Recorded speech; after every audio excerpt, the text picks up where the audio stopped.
अस्सलाम वालेकुम बच्चों, आज हम पढ़ेंगे वाक़ियत आमा का बाब नंबर 3 जिसका उन्वान है कुदरती वसाइल का तहफ़्फ़ुज़ यानी कंज़र्वेशन ऑफ नेचुरल रिसोर्सेज। तो बच्चों, सबसे पहले हम पढ़ते हैं कुदरती माहौल में तब्दीलियों के बारे में यानी चेंजेस इन नेचुरल एनवायरनमेंट। तो बच्चों, आपको पता है कि इंसान अपनी ज़रूरियात पूरी करने के लिए कुदरती माहौल में मौजूद वसाइल को इस्तेमाल करता है और वसाइल के बेदरेग इस्तेमाल से माहौल पर मनफी असर पड़ता है और माहौल जो है वो ख़राब हो जाता है। अब वो कौन कौन से वसाइल हैं जिनको बेदरेग इस्तेमाल करने से माहौल पर मनफी असर पड़ता है, अब हम वो वसाइल देखते हैं। नंबर 1, बढ़ती हुई आबादी की ज़रूरियात को पूरा करने के लिए जंगलात की कटाई। नंबर 2, फैक्ट्रियों, कारखानों और गाड़ियों से निकलने वाला धुआं। नंबर 3, घरों और फैक्ट्रियों से गंदे पानी का अखराज।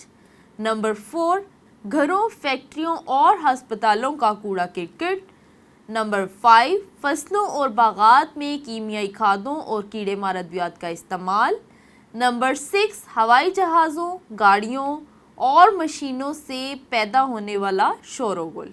यहाँ पे अब आप एक पिक्चर देख रहे हैं, यहाँ पे है साफ़ माहौल यानी नेचुरल एनवायरनमेंट। और जब मुख्तलिफ इंसान इन तमाम नेचुरल रिसोर्सेज का बेदरेग इस्तेमाल करते हैं, उनका जो है वो माहौल पर मनफी असर पड़ता है, तो माहौल जो है वो आलूदा हो जाता है। अब हम देखते हैं कि आलूदगी क्या होती है यानी पोल्यूशन क्या होती है।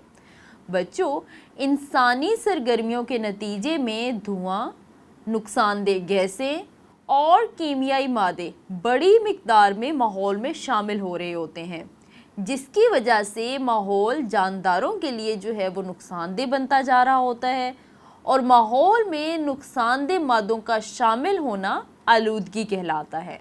तो बच्चों, आपको पता है कि आलूदगी की भी इकसाम होती हैं।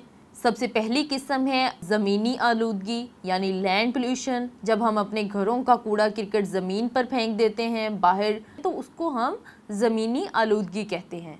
बिल्कुल इसी तरह से है आबी आलूदगी, वाटर पोल्यूशन। घरों और फैक्ट्रियों से जो गंदा पानी निकलता है वो बाहर रोड्स पे जमा हो जाता है, तो उसको हम आबी आलूदगी कहते हैं।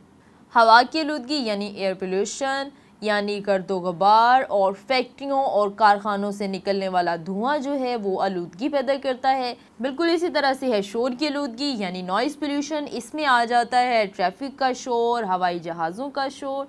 तो बच्चों, आज के सबक में हमने पढ़ा कुदरती वसाइल का तहफ़्फ़ुज़ और उसमें हमने ये देखा कि कुदरती माहौल में जो तब्दीलियाँ हैं वो किन किन चीज़ों से आई हैं, और इसके अलावा हमने पढ़ा कि आलूदगी किसे कहते हैं और आलूदगी की कितनी इक़साम होती हैं।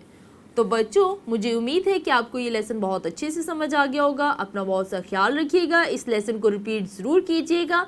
अब हम इसी लेसन को कंटिन्यू करेंगे अगली वीडियो में। तब तक के लिए अल्लाह हाफ़िज़।